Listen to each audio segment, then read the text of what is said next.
Good afternoon, everyone. Welcome to our next webinar in the series. It's Migrating to System Platform 2017. Some of you may have already seen bits about 2017 already. That's a good thing. We're going to cover a few details around some of the benefits of that. I will be talking a little bit about what System Platform is, just to set the scene, and then we will go on to a demo of how you would do that migration to this new client that's been introduced. But firstly, just to start with a bit about what is System Platform, and you've probably seen this slide before, and it is a very well-established product. It's been around since 2003.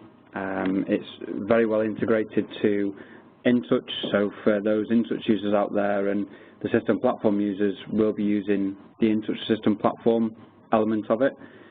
It's a object-based design system that allows you to structure all of your assets in such a way that you can relate that to your plant model. So it's a very structured approach to a design rather than just your typical HMI or SCADA. We're talking more to do with the enterprise level type systems, and some of the benefits that you get out of that. And this is just a single slide just explaining that it's very good for things like standardization, because you can create those standards inside of the objects which essentially relate to the assets on your plant floor, and they do that throughout the entire plant through multi-site. You can govern those standards and pass them across.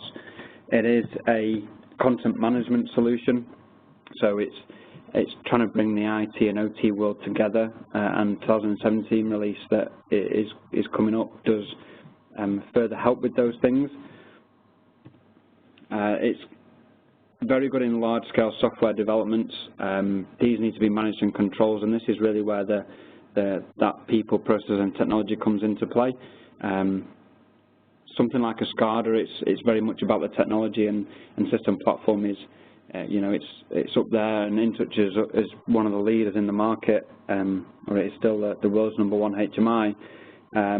So it starts with the technology, but with that technology, it's empowering the people to be able to define and digitize their processes. It introduces things like less human error, all the good stuff that you'd expect from a digitized SCADA solution, especially when you can start to bring in that IT and OT convergence in there as well.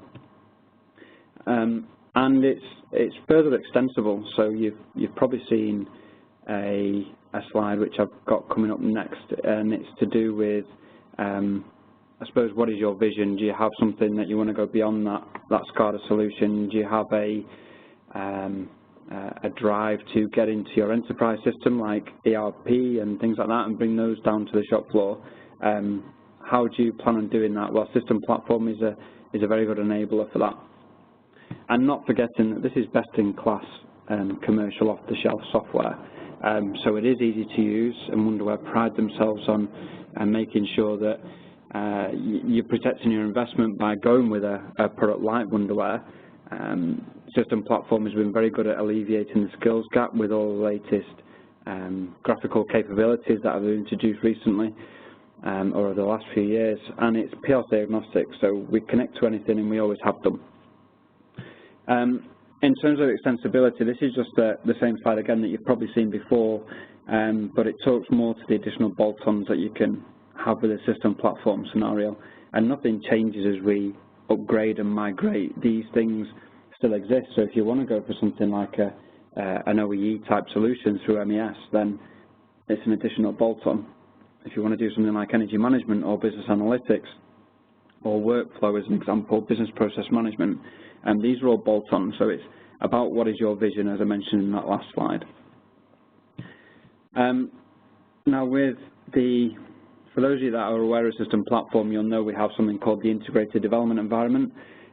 This is really how the software all stacks up. So we have our device integration at the bottom layer that connects to our PLC layer. We have our Wonderware storing included with System Platform. We have our common Archestra components that allow us to design those objects and set them up And then we have the InTouch system platform, which is our current client front end for our 2014 R2 release. Now, upgrading to this latest version, this isn't changing, so I'll talk more about that a bit later on, but what they have introduced in the last few releases, and this is where this starts to really come into play, because this was at the 2014 R2 release, but they allowed for a redundant pair upgrade. You can obviously make your object servers redundant. That means we can obviously, now we can switch the objects over to one server, migrate the server that's in full standby, and then switch the objects back across, and there's a whole project flow there, which I'm not going to go through because I think we actually have another webinar that explains how all that's done. But this is where we can start to take hold of these benefits and features that they've introduced at previous versions. And it doesn't stop there. When you migrate to the latest version in terms of deployment improvements, and this is again just a handful of some of the main benefits that are going to come out of it, and without even looking at the new client, we'll get deployment improvements. So there's an ability to preserve runtime changes. Then basically what this is, if you have an original limit in your object, and then the runtime changes are that you change some sort of value or set point or something in the SCADA solution, previously when we'd redeployed that object, it would redeploy with the original changes or the original values. Now in this release, there is a tick box that allows you to preserve runtime changes, so that essentially does what you've had to engineer and do in the past. So we're introducing engineering efficiencies here, and it's restarted with the changes made at runtime instead. They've also introduced something called bumpless deployment. So what this allows it to do is essentially create zero downtime for deployment of objects. That's the idea of this benefit or this feature. So what it does is it will check the object that you've made a change to when you go to deploy changes, rather than undeploying the object first, which it used to do. It now tries and attempts to deploy the new object first. If it fails, then it obviously won't proceed.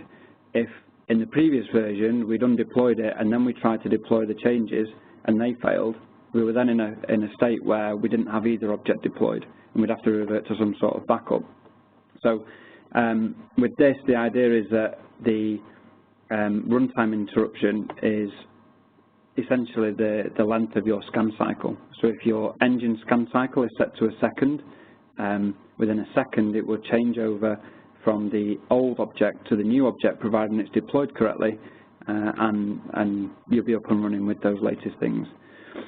And then in terms of moving on to performance improvements with this, they've allowed for much greater scalability, and these are things again, without the new client, we're talking much more I/O throughput, many more tags historized.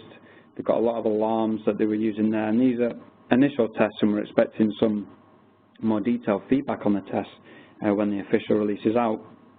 But this is, you know, it's an 8-core machine. It has 32 gig of RAM, so they are things that you can just buy off the shelf these days.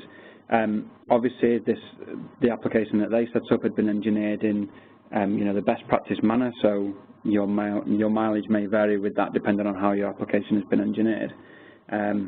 But they're making some great steps forward in terms of performance improvements with regards to that. One of the other performance improvements that I did want to just highlight is with Historian, and if we just got a short video that shows the 2014 R2 release, and it shows you returning data here for a day, which is pretty quick. Do it for 2 days and it's still pretty fast. Sorry, 2 weeks, so that's just under 3 seconds. But then when we start to look at very large amounts of data, so we're looking here at 3 months, this is when it starts to slow down, and still waiting for that to come through. And it's finally returned on about 15 or nearly 16 seconds. This rings true and is exactly the same for the local on-premise Historian Insight solution. So if you're currently using that on top of the Historian, the performance is identical. In fact, it's actually slightly worse with this. So I think it goes up to 17, nearly 18 seconds. Now, if we change over to this latest release, and we're going to do the same query, so we're first going to have a look at a day, and it's fast as you'd expect. I'm going to look at 2 weeks, and that's very quick as well. And now we're going to look at the 3 months, and that's changed extremely quickly. And now what they're going to do is put in a year's worth of data, and we can see that that actually returns in just under a second. You can still zoom in and you can look at very granular data with this using the tools provided, and it's very quick at returning that data. So the performance with Historian has moved on dramatically, and the same performance improvements are replicated throughout the Historian Insight client as well. So just to summarize on that, you look at the old version, or the current release we have now, 2014 R2, and the 3-month retrieval time was around 16 seconds, and then upgrading to 2017, actually we had sub-second retrieval for a year's worth of data, and massive improvements. So then if we get on to, so that's suppose a little bit about system platform, some of the benefits that you'll get from migrating to system platform anyway. So if you just upgraded in situ, got some of those new features, you could continue to use InTouch System Platform, because the InTouch OMI client, which is probably the reason you're on the call, is the new client that is available. And the idea of this is that it's not designed to replace InTouch System Platform. So if you are migrating, the suggestion is that you'd migrate, you'd get everything back up and running on the current scenario. And actually, if you've migrated and you're on the customer first support contract and you migrate all your licenses or you upgrade them free of charge included with that, you will also get the client license for your InTouch System Platform also enables InTouch OMI. So what you can do is start to use this new client and get a feel for how it will work in conjunction or in a similar way to your InTouch System Platform. Or you might actually use it for something slightly different. You'd obviously have to buy new licenses if it was for a different scenario, but you can run these two clients on the same machine. They can coexist together. You can also run multiple instances of the same InTouch OMI client on the same machine. So you could have different applications all running on the same machine. There's lots of capabilities with that. But I just want to go into a few details about what they've done and what they've changed, and some of the history of this. So here I've got the evolution of the InTouch graphics, and we're talking back to the very old days where there was raster-based graphics.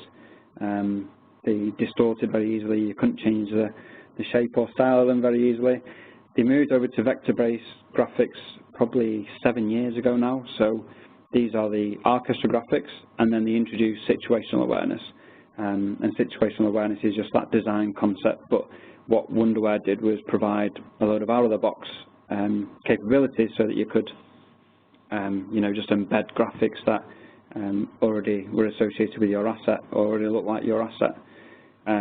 But there's a very good reason, and I mean, there was a big campaign that we ran years and years ago about why you'd use Archestra Graphics, and I'm not going to go through all these points, but there was lots and lots of benefits as to why you'd move to this, and there was a big push for it, and it was about staying on the right path and making sure that you're future-proofing yourself. They even introduced I suppose a feature that allowed you to convert your InTouch windows, which obviously still exist today, into Archestra Graphics. So if you were still on the old raster-based graphics, you could use a conversion utility that would allow you to convert them, and they'd then appear inside of your Galaxy. So you could start to get, on the latest elements, you could start to get the benefits that you started to see with these Archestra Graphics.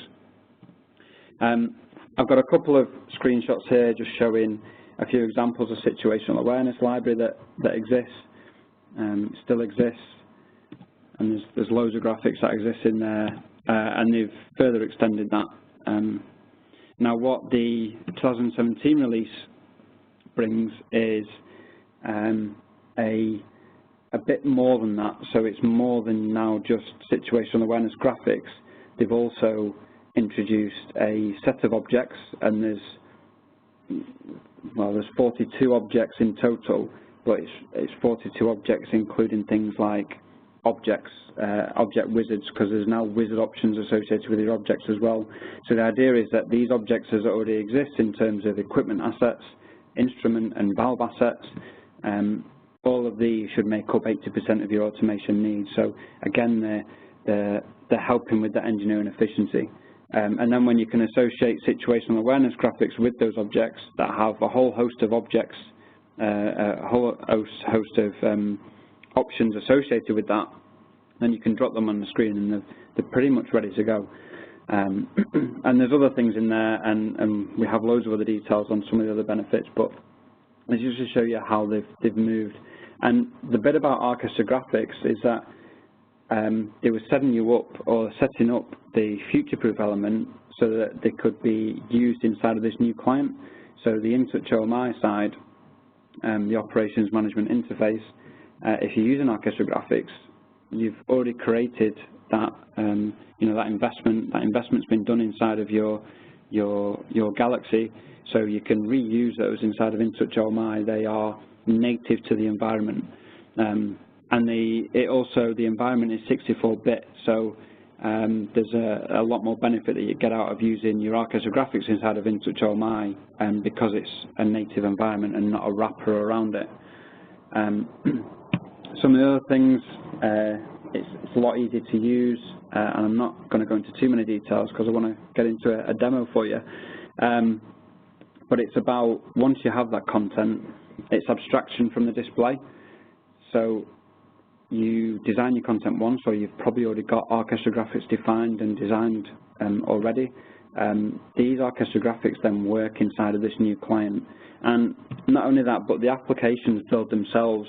So I've had a few questions already about when we've been presenting this, and our customers will say, well, is there a conversion utility to convert from InTouch, the current InTouch system platform, to this new InTouch OMI?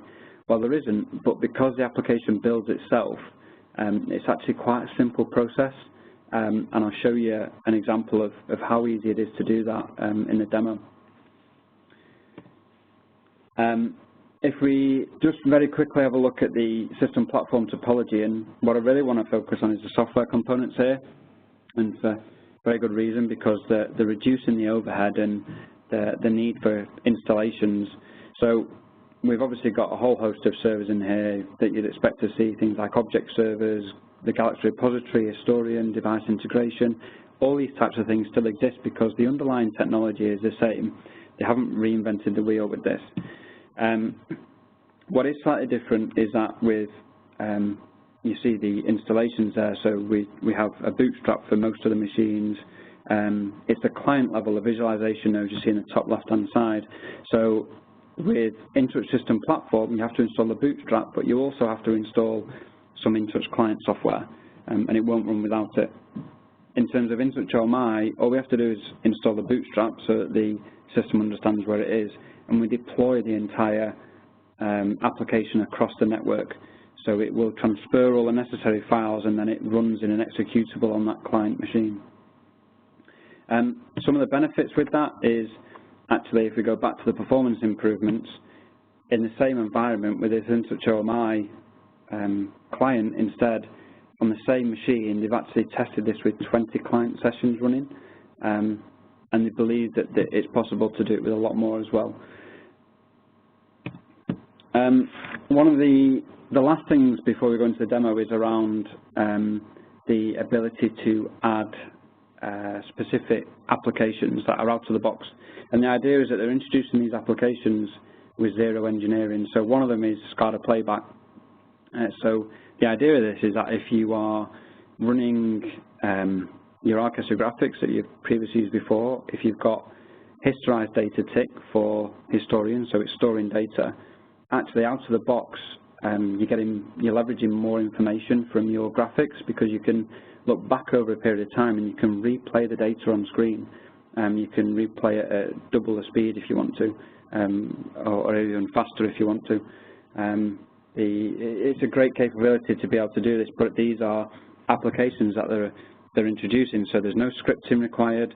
You tick boxes, you select options, and these applications will work out of the box. So there's a few that are being released with the first installation of System Platform, or the first release. So we've got Alarm Advisor. For those of you that aren't aware, you'll be able to embed that inside of the system, and it's about being able to understand and rationalize those alarms. Recipe Manager Plus, and all of these help with the IT to OT convergence, because you can do things like single sign-on with these as well. So you're not having to log into different applications everywhere.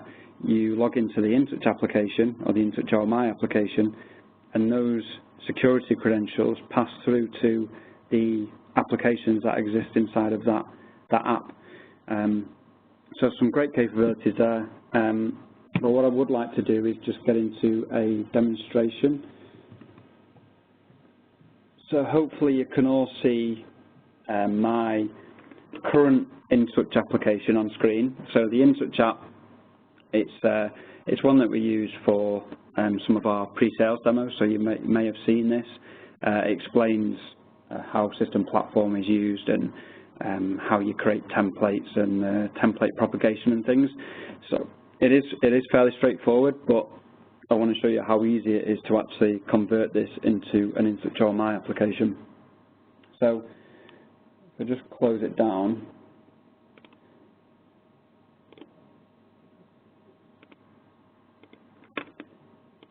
and inside of my IDE, what you will see is some additional ways of creating our graphical representation inside of System Platform. So there's some additional functionality that's been added to our graphic toolbox. Firstly, we have to go and create a screen profile. And the screen profile is basically just setting up your monitor for the machine you want to deploy to. So I'll open this up, and it's configured correctly by default actually, because so you see this is our new user interface. It's already configured it to the right monitor size, 1920 by 1080. If we want a multi-monitor setup, all we have to do is add additional screens. If we want to move one above, I drag it there, and then if I want to change the resolution, I just do it here. This also has the ability to tell whether it's a touch screen or not, and then based on that touch screen, it tells me if I want to have two-handed operation, commands locked. It's all very wizard-driven. It's very easy to use. Just going to reduce that down to a single screen again.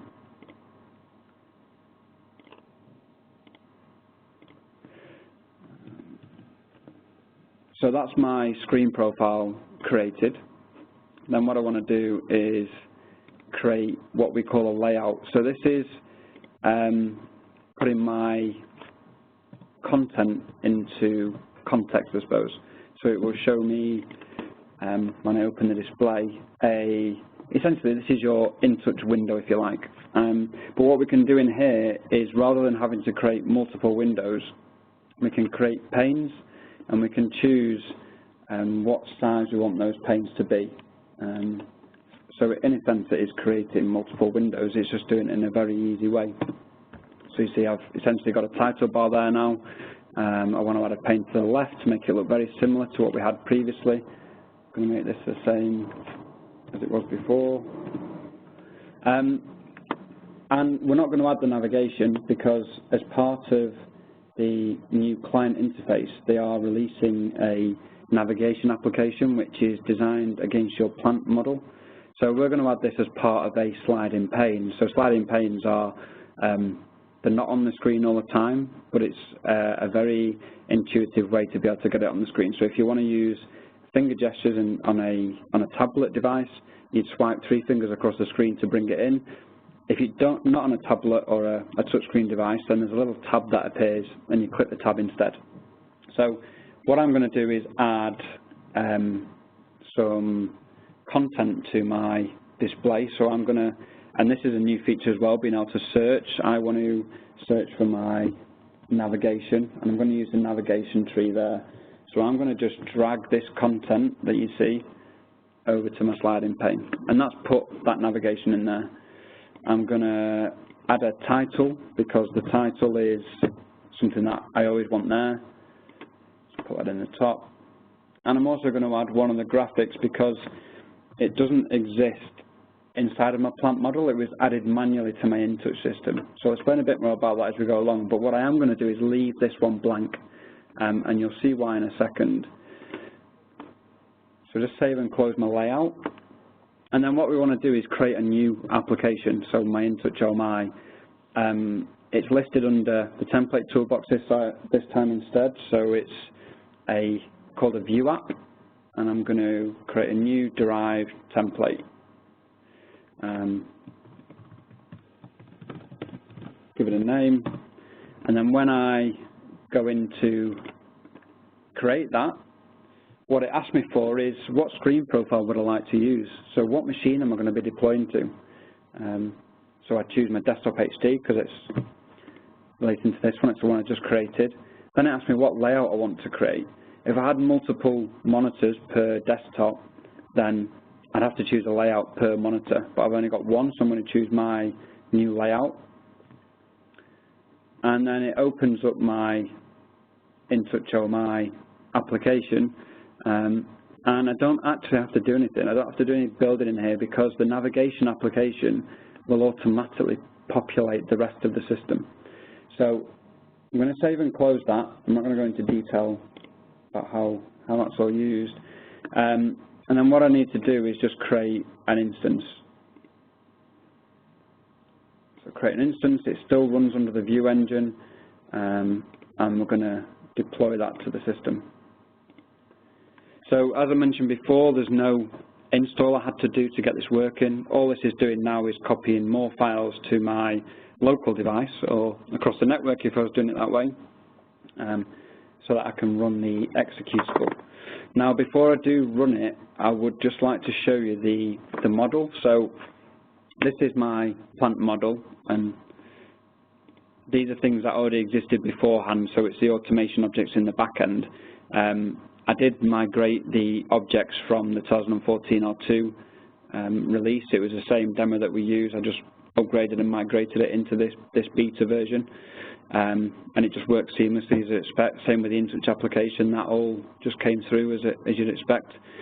And these are the only areas that have objects, so it is quite a small application. But what I do have is graphics associated with some of these objects. So by default, when I launch my new app, which is through a slightly different route, it's the Runtime Application Manager, I now get my new InTouch OMI client. So I've got my title across the top. That's static because I included it as a static piece of content. My dashboard here is also static. Now, the reason that it's displayed on the home screen is because it looks at the top level and there's no other graphical representation or no graphical content associated with that home. So it goes down to the next available one. That's the reason why it looks like this. But if we start to go down to weighing, which is, this now actually looks almost identical to the InTouch application that we were just running without having to configure anything. All of my InTouch Archestra Graphics are all just populating, and this is populating automatically from the navigation. You'll notice I did get rid of the navigation buttons at the bottom because we no longer need it. We're now using this model instead. And I can go further down. So if I went to line 1, I'd just see line 1. And some of the benefits of, they have a very natural navigation in this new app. So you see a tabs appeared for me to jump to line 2 if I want to. If I was on a touch screen, then I'd just swipe one finger up or down on here to switch between the different lines. It's a very natural path and natural navigation to get into that. So hopefully that that gave you a good insight into some of the capabilities. And no, although you don't create, or it doesn't automatically convert an InTouch system platform application, hopefully you can see from the way that the system's been designed, it's a slightly different way of working, and we're working with content that's abstracted from the display, and it does build itself. So then just to summarize, and I've really just summarized on some of the key benefits of system platform, and it's easier to build, it's much easier to use, and I haven't gone into all the detail around some of the additional features you've added into that, and easier to own. It's simpler to design things inside of it, I suppose, but it's really about building that system once, or having already previously built it, and then it will automatically populate onto the new InTouch or My Client. Or it's something you can run alongside your current InTouch system, your InTouch system platform, because that migration, that platform that's been around for years is still exactly the same. What I'd like to do now is just open up the line, so I'm just going to unmute the lines and see if there's any questions.